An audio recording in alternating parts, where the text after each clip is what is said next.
வேகமாக வளர்ந்து வரும் டிஜிட்டல் உலகில் சாலை வசதி இல்லாத ஒரே காரணத்தால் தொடர்ந்து பல உயிரிழப்புகளை சந்தித்து வரும் மலை கிராமத்தின் துயரம் குறித்து இந்த செய்தி தொகுப்பில் பார்க்கலாம்.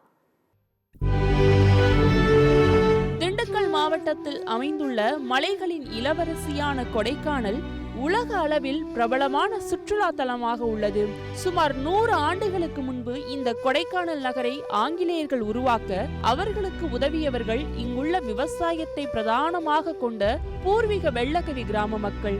இந்த வெள்ளகவி ஊராட்சியில் சுமார் 200க்கும் மேற்பட்ட குடும்பங்களும் சுமார் 500க்கும் மேற்பட்ட மக்களும் வசித்து வருகின்றனர். காபி, மிளகு, ஆரஞ்சு உள்ளிட்டவற்றை பயிரிடும் இவர்கள் விவசாயத்தை நம்பி மட்டுமே வாழ்ந்து வருகின்றனர்.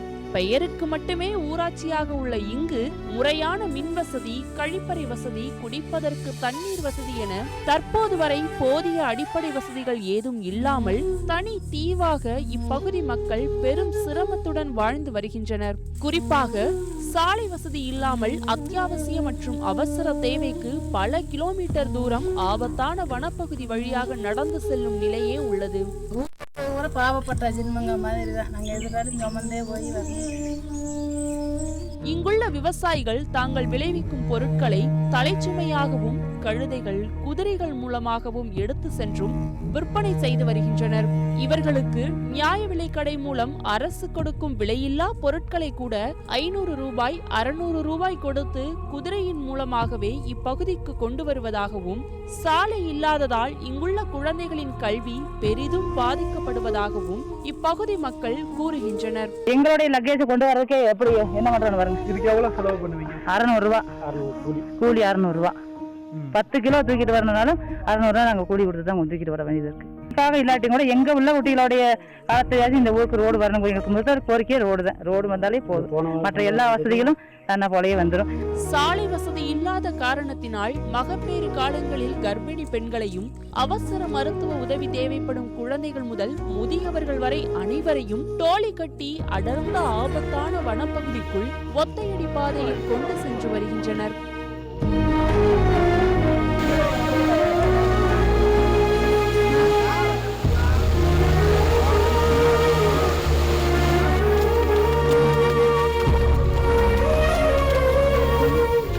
என்ன 3 தரம் கெட்டி கீழே தூக்கிட்டு வந்திருக்காங்க.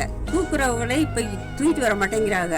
கண்ணுக்கு எனக்கு பார்வை இல்லை, ஒரே கண்ணு பார்வைதான், பார்வை இல்லை, கை கால் முடியல. இவர்களில் சிலர் மருத்துவமனைக்கு செல்வதில் ஏற்படும் காலதாமதம் காரணமாகவும் உயிரிழப்பதாகவும், கடந்த சில நாட்களுக்கு முன்பு கூட பெண் ஒருவர் உடல்நலம் பாதிக்கப்பட்ட நிலையில் உயிரிழந்ததாகவும், நாங்க போயிட்டு திரும்பி வர்றது கொண்டு வர முடியாதனால நாங்க அங்கிட்டே புதைச்சிட்டு சும்மாதே வந்தோம். நாங்க ஏன்னா இங்க இருந்து கூப்பிட்டு போயிட்டு அங்க இருந்து நாங்க பெரும் சேதத்தெல்லாம் தள்ளிவிட்டு நாங்க வந்தோம் சார். 2 பொம்பளை பிள்ளை வச்சுக்கிட்டு நான் என்ன செய்ய முடியும்?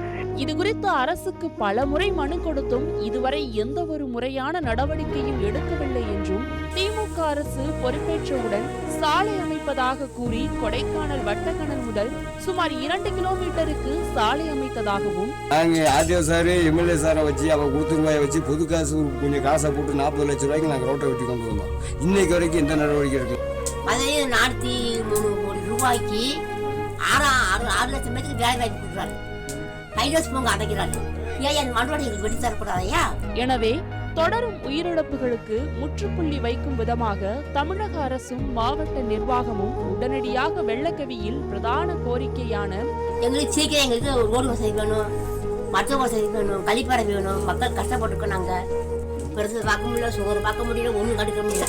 நானே படுத்தேன்னாக்க ஒரு 10 நாளைக்கு படுத்து பாருங்க, அப்போ சூட் பார்ப்பாங்க, கொண்டு வச்சு பார்ப்பாங்க.